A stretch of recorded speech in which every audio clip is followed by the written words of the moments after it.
Nice to meet you. I'm Alexis. I'm Justin. Nice to meet Gosh, you. you are stunning. Thank you. I did good. Oh, you did good.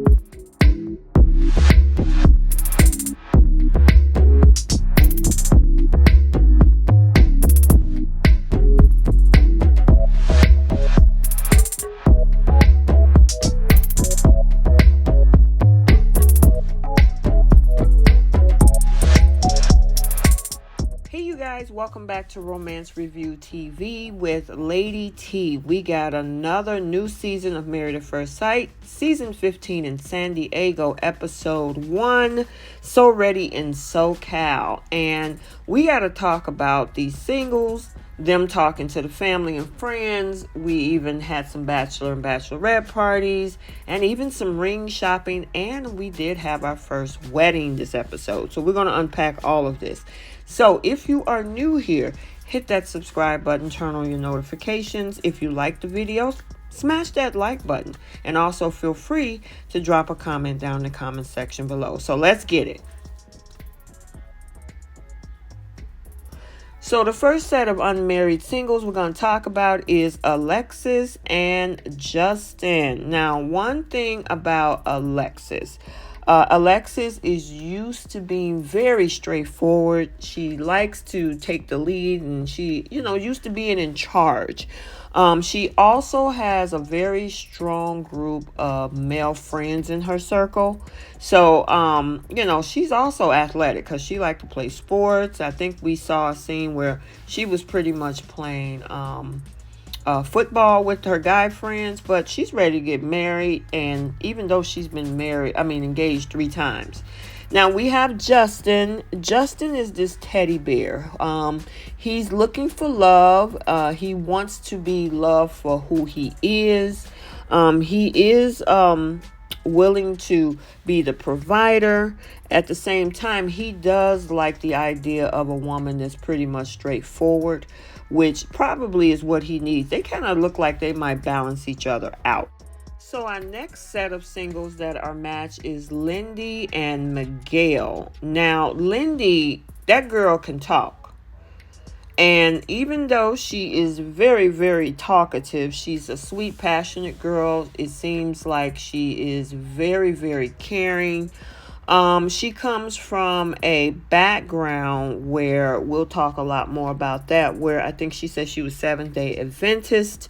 And so there's a very religious background. She's going to need a lot of reassurance because she tends to doubt herself sometimes.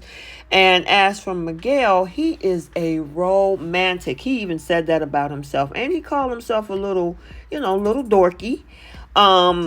The thing is, he tends to love the whole dragons and Dungeons and Dragons type thing. I mean, I'm wondering, actually, are they going to be comfortable with each other? Because he's quirky and she's caring and lovable. I could possibly see that working.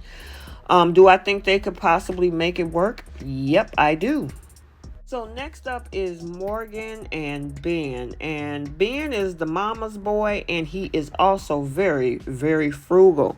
I don't know if you guys got to see that last night. One thing about him is that even though he desires to be very athletic, he works out. I think he has a fitness business and everything. Plus, he's also frugal and a couponer, and the boy tries to save money at any cost. He's the type of guy who try to make $1 out of 15 cents. Now, granted, that could be a good thing, but if you tend to go overboard, it can get real crazy. As for Morgan is this fun, fearless girl who, tends to kind of think outside of the norm. We saw her where she did boxing. The question is, with him being so frugal and rigid when it comes to like finances, is she going to be able to deal with that? I don't know, but only time will tell. He would have to relax his rigidness and, be open to new things and new opportunities. But the thing is she going to be able to deal with that? Next up is Stacia and Nate. Nate and Stacia. And I find these two they look like they could be related. I remember actually seeing a post on Facebook where somebody said they need to do a DNA test because of the fact that she don't know who her biological father is. Are they related? Because they kind of look alike. However, she's the boss chick. Some people were calling her kind of high maintenance. I saw some people trying to compare her to Mirla. She's gorgeous. She's opinionated. She's hardworking. She even brought up the whole conversation about a post-nup, which we'll talk about that later. And on the flip side, we got, of course, Nate. Nate is this guy who is also that type of guy that is hardworking. He's also one who deals with like stocks and day trading, and he's made a success out of everything. The thing is, he spent a lot of time dating in his past, but he's now ready to settle down and, want to share his life with someone and kind of want to build a power couple. Both of them want to be in like a power couple. Now, the question is, are they going to be able to work together, or are they going to struggle because somebody is going to want to take the lead? We'll see.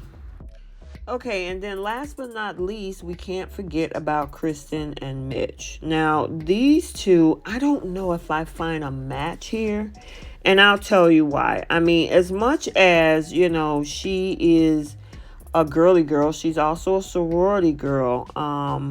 The thing, I don't know whether or not, because she is an organizer and planner, he tends to be more of an off-the-cuff kind of guy. He's very opinionated. He's very straightforward. He can be a little, it seems, inflexible.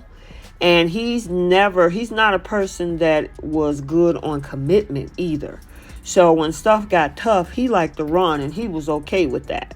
So, the question is, are they going to be able to stick it through? Now, he is an environmentalist, so, he does like to, work to keep the world a healthy place, or I should say the planet a healthy place. But, I mean, outside of that, they maybe get a friendship out of this, but I don't know about marriage with these two.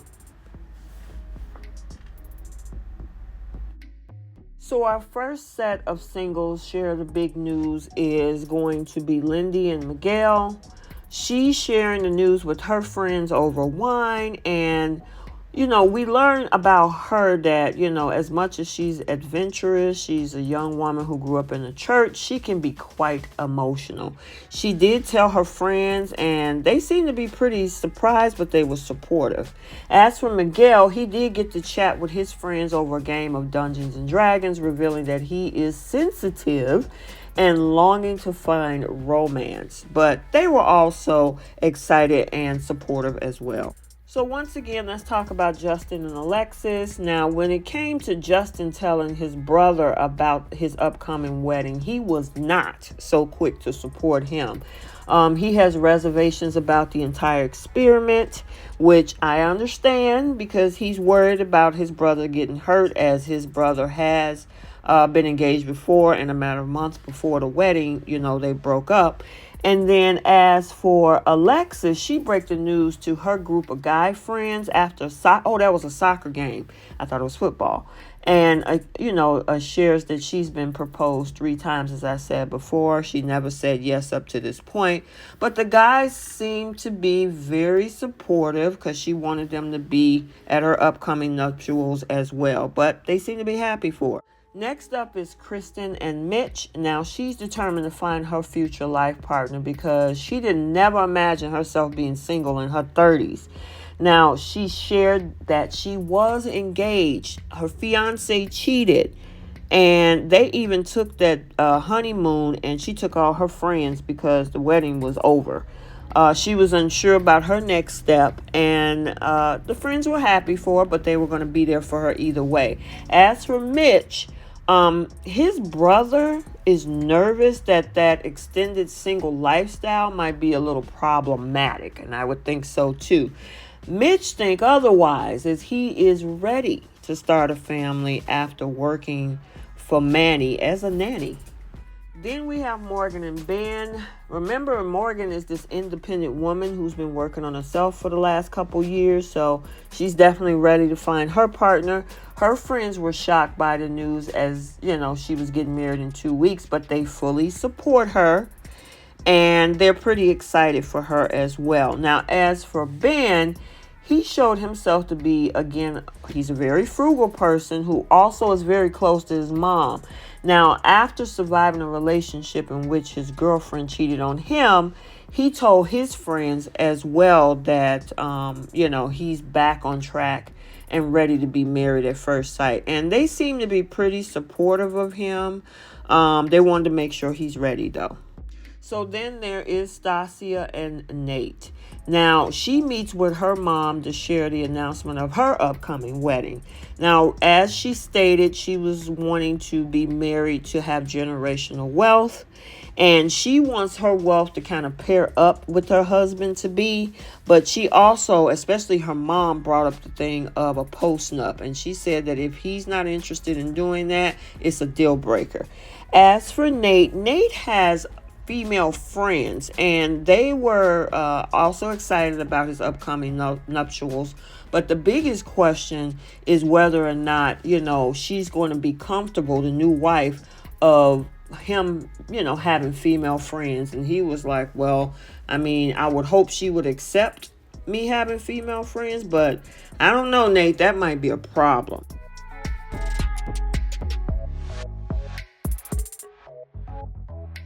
So we have all of our brides and grooms meeting for the first time as they go on this journey together with Married at First Sight. Alexis was sharing with the bridesmaids that she just wants love, and it seems like her husband-to-be Justin is looking for that same kind of love after some setbacks. Krysten is talking about red flags, noting that she's attracted to older men, which could be a problem when she finds out that her husband Mitch is in his 40s. And while the girls meet for drinks, the men, of course, they had a game of volleyballs. Now, on terms of what the future spouses are looking for, Nate hopes to be less selfish. Stacia wants an ambitious partner. Binh wants a socially conscious wife who likes to volunteer with him. Morgan hopes her husband will want to go to an ancestral home in Japan. And during the day, Binh also tells his fellow groomsmen that he, of course, is frugal, and Mitch said he can relate with that.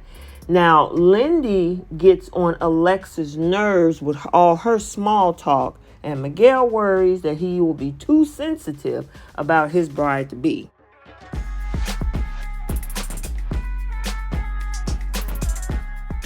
Now, we cannot have a wedding without dresses, tuxedos, and rings. So, first on the bridal shopping is Alexis, and she's searching for that perfect dress, and she finds that perfect dress with the help of her friends. Justin gets some support from his brother and nephews to buy a tuxedo, and that was the first time I ever seen, where they actually had the kids actually as being a big part of the show. Meanwhile, Stacia and her mom are picking out, dresses for the wedding. Nate is also proud of his fashion-forward tuxedo choice. And, of course, we also got to see both Miguel and Nate get involved with designing custom rings, which is a first on Married at First Sight, because normally they just give them the basic band over the past 14 seasons. Now, I like the fact that obviously they teamed up and did an endorsement with this particular company.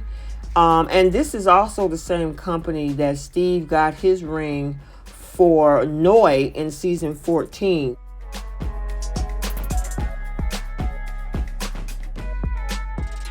So right before the wedding day, the brides and the grooms have their final night with their bachelor and bachelorette parties. The night for the girls seemed to be pretty quiet. I mean, Morgan kind of raised a few eyebrows when she got up and danced up on the bar. But the other notable moments was especially this one when it came to Nate and the stripper.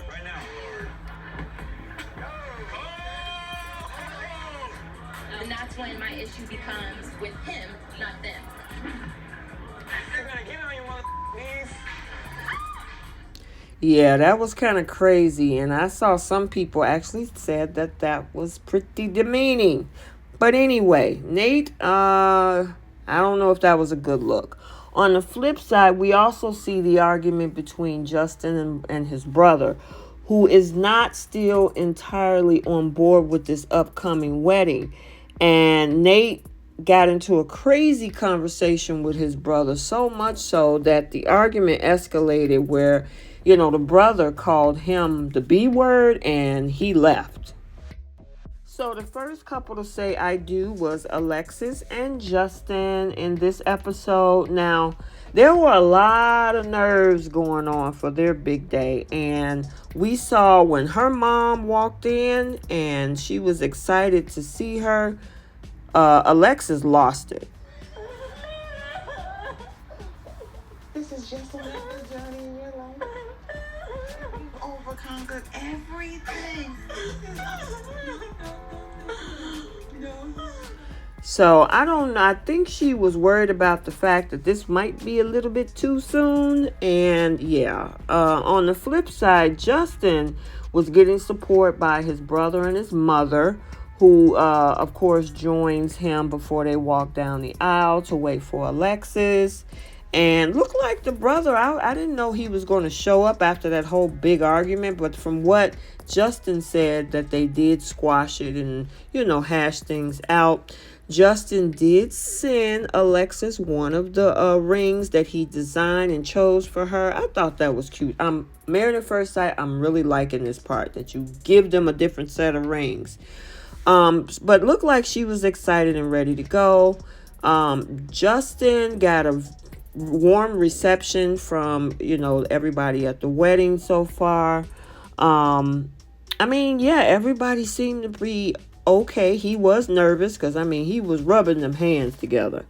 But the look on his face when, you know, she get ready to come down the aisle, he was like, wow, oh my God, was his actual words that he said.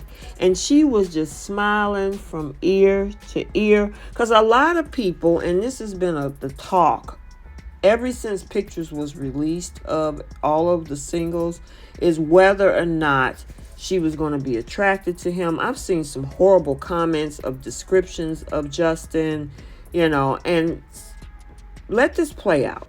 Let it play out. They seem pretty happy. They're exchanging greetings. They listen, you know, to all the family statements. She was telling him, did she have lipstick in her teeth? And I mean, he said God did good. I mean, it was just a beautiful thing to watch. And I mean, they shocked a lot of the audience because I'm always kind of gauging to kind of see what happened. I mean, even the way she looked at him, you know, it might not be maybe what her usual pick would be. She wanted a tall man and she got tall. The experts gave her tall. But I mean, just the interaction, because I look for the body language, you know, you can tell whether or not when you first meeting at the altar, whether or not somebody is going to, whether they're attracted to each other, where there's a little bit of chemistry. And she was excited, look like to me, of some Justin. Justin was definitely excited for her. They did the braiding cord ceremony, which I thought was cute. The interesting thing is when they got ready to kiss, they was ready to kiss before the preacher said to kiss. And then he was like, can I kiss you? She was like, yes, you can. They jumped the broom. So I was really, you know, excited about this. Initial attraction. So even though, of course, he was over the moon, there might not be, just say, a big initial attraction for Alexis with him. But, you know, only time would tell. And actually got to talk about their past relationship. He told her about he was engaged. It broke up a month before, and the growth that he did over the past 4 years. She was holding his hand. I mean, again, I had to look at that. And then, of course, she talked about her being engaged for 3 times, and he described what his perfect woman that God could send him would look like. Take a listen. You can think about your perfect wife. What would she look like? Her beautiful hair, dark skin, beautiful full lips. I mean, personality out this world. So there you have it. I mean, they look like they're pretty happy. I mean, if they're a perfect fit, only time will tell. But so far, it looks pretty good for these two. So stay tuned for more from this couple and other couples of Married at First Sight season 15. So I hope you enjoyed this video. Like, comment, and subscribe. And we will see you in the next video. Bye.